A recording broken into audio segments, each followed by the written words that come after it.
Hello everyone, welcome to the Process Education. Hope you liked our previous video. If you haven't checked it out yet, you can check in the description video. So, as we have discussed earlier, that to describe the motion of an object, we need to describe two things, that is direction and distance. So, when the object lies on the Cartesian axis. So, this is the Cartesian axis, that is x-axis and y. When we overlap the geographical axis on the Cartesian axis, we get east, west, north and south. 1, 2, 3, 1, 2, 3.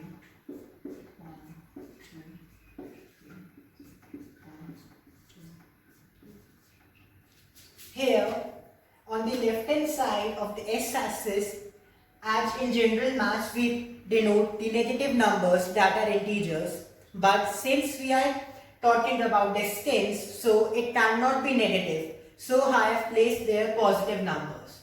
So let the first point be at 2, 0. So with respect to O, we will define that A is at a distance 2 units east of O. Similarly, if we have a point on the negative y-axis, that is B, so B is at a distance of 1 unit south of the fixed point, that is O. Here O is the fixed point and B and A are the variable points.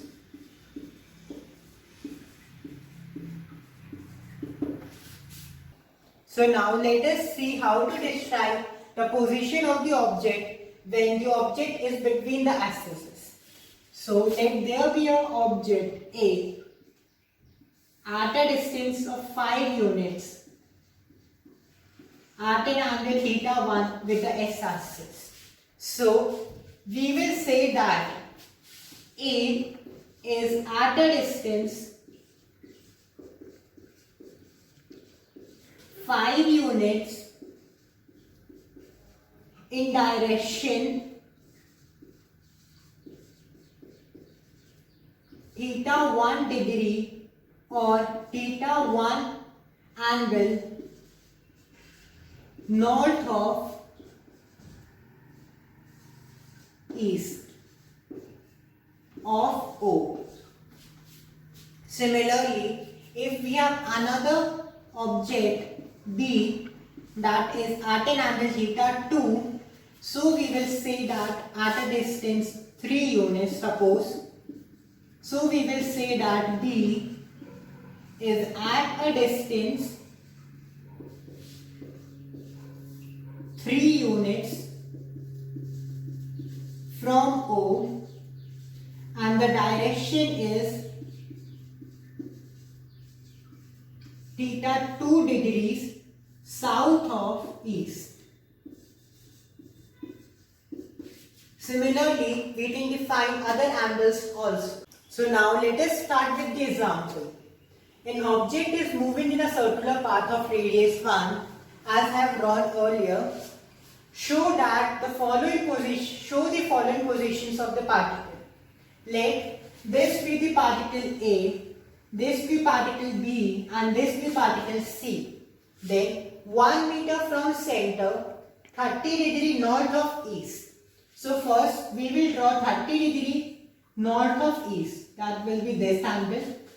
And as the question says 1 meter from center. So as we know the radius is 1 meter.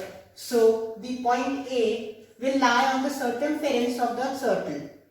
So This will be the position of point A, that is 1 meter from center. And the position of B is 1 meter from center south. So 1 meter from center in the direction south will be point B. 1 meter from center, 45 degree northwest. So 45 degree northwest, and this will be point C, that will be 1 meter from center. In physics, we deal with many physical quantities, that is mass, length, acceleration, force and thrust, etc. So in physics, we divide the physical quantities into two types. Physical quantity into two types, that is scalar quantity and vector quantity.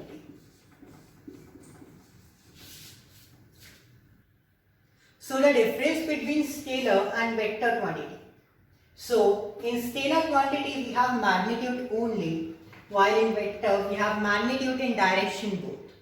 In scalar they can be added and subtracted by normal mathematical operations when they have the same unit. While in vector we use special addition rules like the triangle rule of vector addition. Example of scalar is for speed, that is denoted by 45 km per hour. Here speed has only magnitude, that is 45. And while in vector the example is of velocity, that is generally denoted by 45 km per hour due south. So here the velocity has magnitude 45, but the direction is also specified, that is towards south. If you have any doubt in any topic being taught in the video, you can comment it. If you like the video, subscribe, share it and like it to support us. Thank you.